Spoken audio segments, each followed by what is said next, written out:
Oh, yeah, you know what's up, SMU crew. We are in the final week of Survive versus Thrive, and this week is going to be awesome because I'm going to challenge you to think a little bit harder than you have about things that are affecting your ability to thrive. And that is limits, self limits, and imposter syndrome. Now, you've probably heard me talk a little bit about each of these different topics in the past, but now we're going to talk about them a little bit more in depth because it's so important that you understand how these different topics can really affect your ability to thrive. So, for starters, I want you to understand that the thriving mentality requires something different. Every single one of us is born with this kind of innate nature of surviving, and it's natural. It's what's kept us alive for so many years. It's this idea that our body and our mind shut down when something seems scary or risky or, fill in the blank.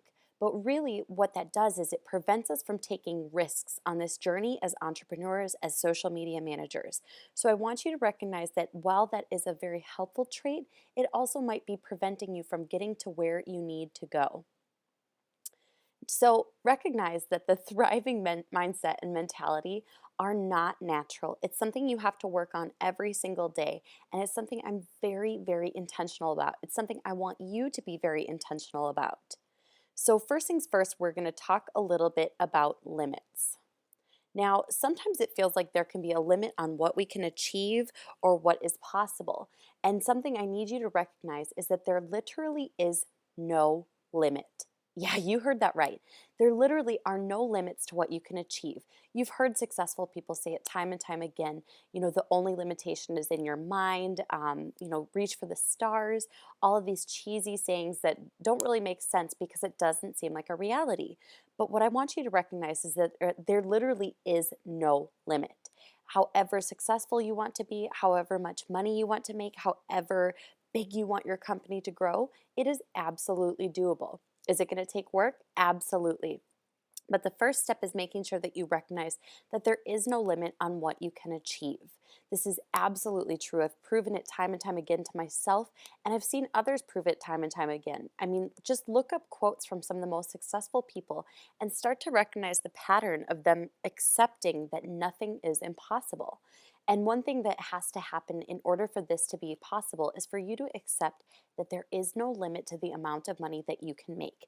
Yeah, I know that sounds a little bit woo, but at the same time, it's really true. There is literally millions of people in the universe. I mean, what is there? 8 billion at this point? 8 billion people, but millions who have a ton of money to offer you for services. They have something that they need and you have something that you can offer. That means that there are millions of possibilities for you to connect with people and to make money. So I need you to recognize that. But one that's a little more dangerous is this idea of self limits. And we all experience them. Self limits are the limits that you have imposed on yourself based on this idea of what you believe you are capable of. Now, limitations are truly inside of your mind, and self limitations are things that, are, for example, let's say you say, I'm not capable of growing and scaling a big agency, or you say, everything's going really well, something's going to go wrong, or something must fall apart this week. It's a limit that you post on yourself, that you place as the standard for your business and for your growth. Now, those self limitations need to be intentionally removed every single day. Maybe you say, oh, I'm not smart enough, or I'm not pretty enough, or I don't know enough. All of those are self limitations, and we all struggle with them.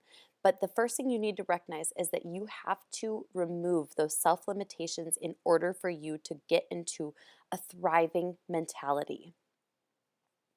There are two books that I highly recommend for breaking through self limitations. One is The Big Leap by Gay Hendricks. This one really blew my mind and taught me a lot about self sabotage and how prevalent this is in our lifestyle. It's really, really cool, and it opened my eyes to a world that I never truly understood previously. The other that I highly recommend is The Psychology of Selling by Brian Tracy, and I'll share with you one of the points that was a major takeaway from that book for me. He was talking about how most people have this idea of the amount of income you want to bring in a given month.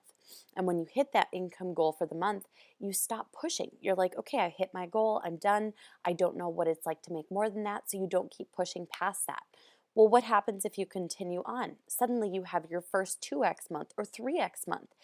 It changes everything, but we're also used to a certain amount of income that we stop pushing past that comfort zone. So this book is incredible, as is The Big Leap.